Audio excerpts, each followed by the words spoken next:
Yes, देखिए students, मैं आज वीडियो बनाऊंगा आपके लिए लेटर को रिलेटेड। देखिए, जब जो एकेडमिक क्लासेस हैं उनको लेटर लिखने में बहुत सारी परेशानियों का सामना करना पड़ता है, तो मेरा प्रयास रहेगा कि आपको बिल्कुल इजी वे में लेटर लिखना सिखाऊं। देखिए, शुरू करते हैं हम बिना किसी देरी के। अगर आपको तरीका पसंद आए तो इसको लाइक, शेयर और सब्सक्राइब जरूर करिए।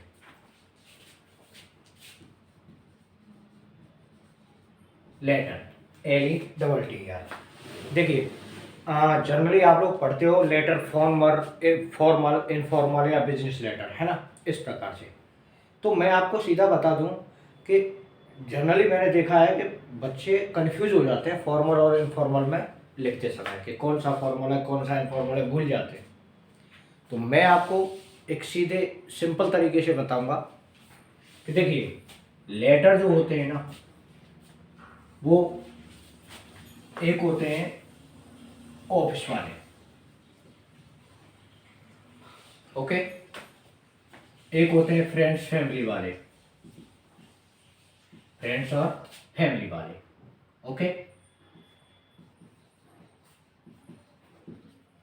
और तीसरे जो लेटर हैं, जो एप्लीकेशन टाइप है, वो है स्कूल के मैटर्स में। तो कितने प्रकार के हुए लेटर? लेटर एक तो ऑफिस वाले, एक फ्रेंड या फैमिली के लिए, और अगला स्कूल के लिए, जो एप्लीकेशन टाइप में लिखे जाते हैं। अब बात यह है कि जो ऑफिस से वाले हैं इनमें ही बिजनेस लेटर आ जाते हैं, है ना।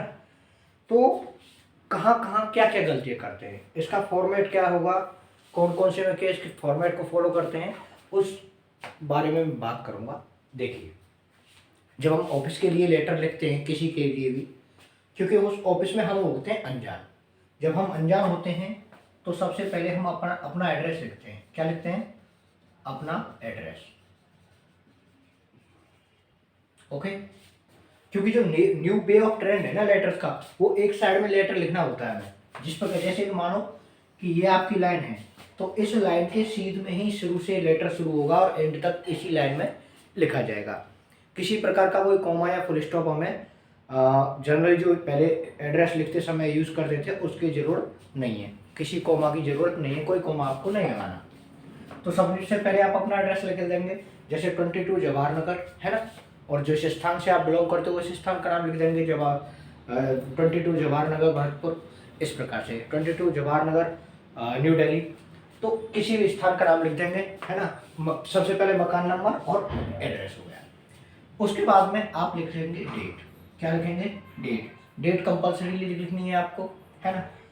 अब उसके बाद में आप जिसके लिए भी पत्र लिख रहे हो उसका एड्रेस आएगा। जैसे मान के चलो आप कलेक्टर के लिए लिख रहे हो तो द कलेक्टर, तो यहाँ पे आ जाएगा प्राप्तकर्ता।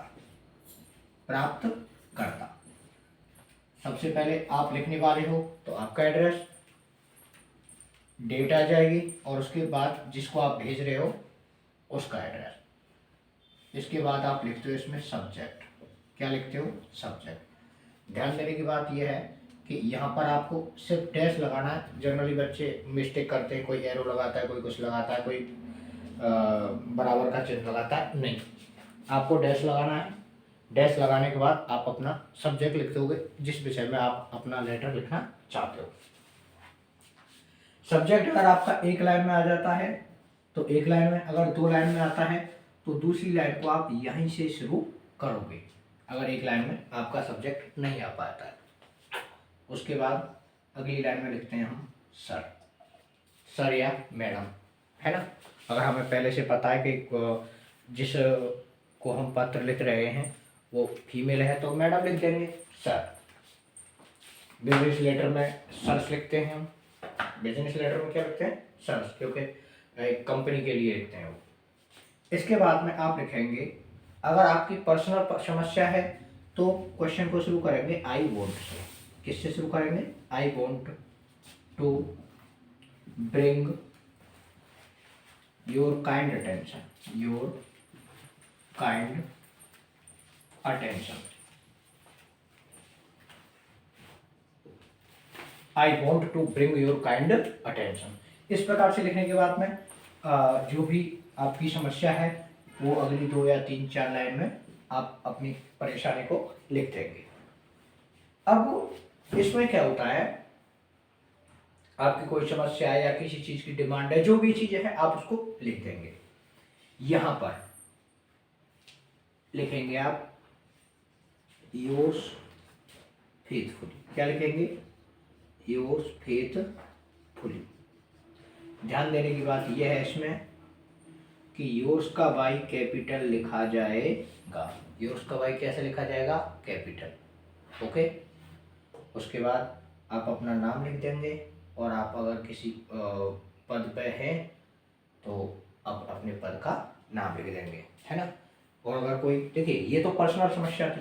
अगर समस्या आपकी सामूहिक हो या कॉलोनी की समस्या है, जैसे कि चेन स्नैचिंग के लिए आता है या लाउड स्पीकर के लिए आता है, ऐसी समस्या है, या ड्रेनेज सिस्टम के लिए आता है, पुअर क्लासरूम या लोकेलिटी कंडीशन या सिटी की पुअर कंडीशन है, इनहाइजीनिक कंडीशन है, ऐसी कंडीशन में अगर जब ज़्यादा लोगों की एक ही समस्या होती है, उस कंडीशन में आपकी कॉलोनी में कोई समस्या है या आपके शहर में कोई परेशानी है, तो हम भी लगा के लिख सकते हैं, we want to bring your kind attention. Okay.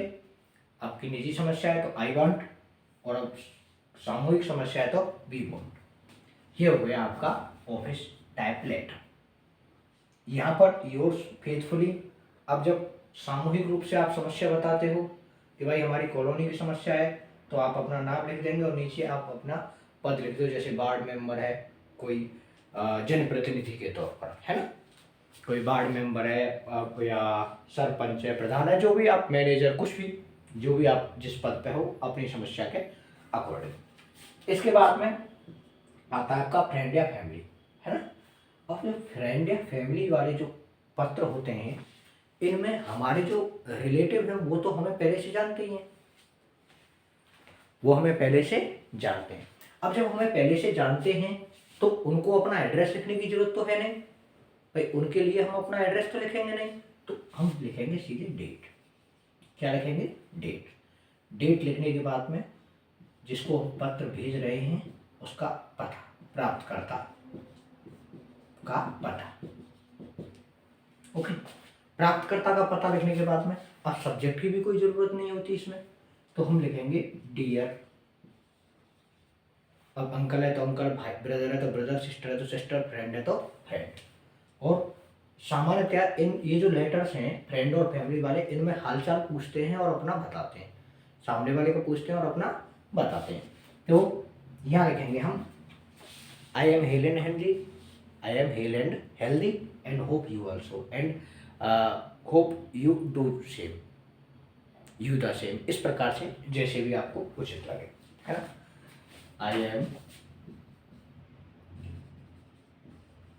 Hello and healthy and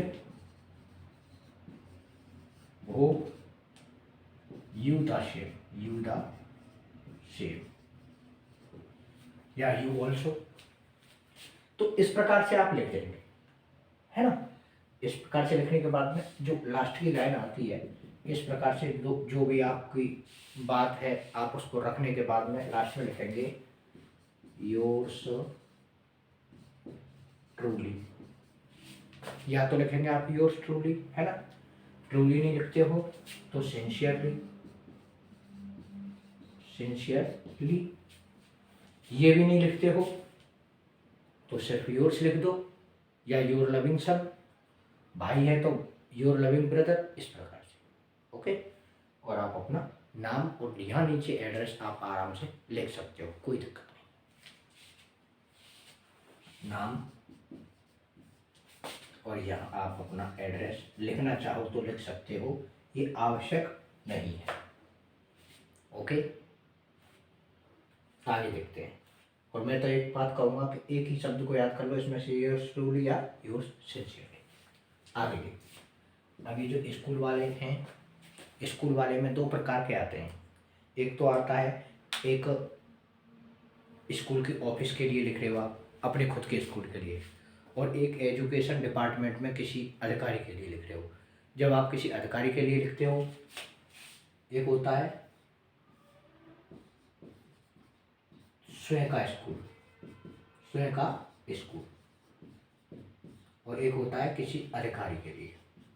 तो ध्यान देने की बात यह है बेटा दोस्तों, बच्चों, कि अपने स्कूल के लिए लिखते हैं तब तो हमें एड्रेस की कोई ज़रूरत नहीं होती, लेकिन अगर किसी अधिकारी के लिए संदर्भ में लिख रहे हैं तब आप अपना एड्रेस दे सकते हो। जैसे कि मान के चलो आपको अपना एग्ज़ाम सेंटर चेंज कराना है तो एग्ज़ाम कंट्रोलर के लिए लिखेंगे, है ना, या आपको डुप्लीकेट मार्कशीट लगानी है, मंगवानी है, तो भी अधिकारी के लिए लिखेंगे, तब आप अपना एड्रेस लिख सकते हो। लेकिन अगर आप स्कूल के लिए लिख रहे हो तो आपको किसी एड्रेस की ज़रूरत नहीं है। तो ऐसी कंडीशन में देखिए, शुरुआत तो वहीं से होगी। अब टू द हेडमास्टर तो लिखते नहीं है, वो पैटर्न तो हो गया पुराना। सीधा लिखते हैं डेट के बाद में द प्रिंसिपल या जो भी अधिकारी है उसका नाम, डेट के बाद में द प्रिंसिपल या हेडमास्टर, और उसके बाद में जिस संस्था का है उस संस्था का नाम, संस्था का नाम, उसके बाद में क्या लिखते हैं, संस्था का नाम। अब संस्था का नाम लिखने के बाद में थोड़ा इसको मिटा देता हूं, यहाँ पर संस्था का नाम लिखने के बाद में आप आगे लिखना शुरू करेंगे तो आप अपना सब्जेक्ट भी बताओगे। क्या बताएंगे, सब्जेक्ट, आप किस विषय में अपना एप्लीकेशन लिख रहे हो, सब्जेक्ट बताने के साथ में उसके बाद सारिया मैडम करके संबोधन करेंगे। संबोधन करने के बाद में एक रेस्पेक्टिव वर्ड इस्तेमाल करने के बाद में मोस्ट रेस्पेक्टफुली शुरू कर देंगे आप, या with due respect, with due respect या मोस्ट रेस्पेक्टफुली, मोस्ट रेस्पेक्टफुली या with due respect. I want to bring, I back to से करके जैसे आप लिखते हो वैसे ही, है ना। आप अपनी क्लास बताओगे, आप अपना जो भी समस्या है उसके बारे में अवगत करवाओगे, और लास्ट में आप क्या लिखते हो इसमें, योर्स ओबेडिएंटली। क्या लिखते हैं, योर्स ओबेडिएंटली, क्योंकि आप उस एजुकेशन डिपार्टमेंट के आज्ञाकारी हो, आप एजुकेशन डिपार्टमेंट की बात मानते हो, आप उसके शिष्य हो, इसलिए योर्स ओबेडिएंटली। उसके बाद आप अपना नाम लिख देंगे, एग्ज़ाम सेंटर चेंज करवाना है तो रोल नंबर लिख देंगे, डुप्लीकेट मार्कशीट निकलवानी है तो रोल नंबर लिख देंगे। उसके साथ आप एक लाइन लिखते हैं कि कॉपी इज अटैच्ड, कौन जिस भी चीज़ की कॉपी है, जैसे एग्ज़ाम सेंटर है तो admit card copy is attached, है ना, और डुप्लीकेट मार्कशीट है तो डुप्लीकेट मार्कशीट की कॉपी अटैच। ओके, ये हो गया नाम, एड्रेस, ये कंप्लीट है। आ गया ना समझ में, उम्मीद करता हूँ बहुत अच्छी तरह से समझ में आया होगा। थैंक यू दोस्तों, मैं मिलूँगा अगले वीडियो में, तब तक के लिए धन्यवाद।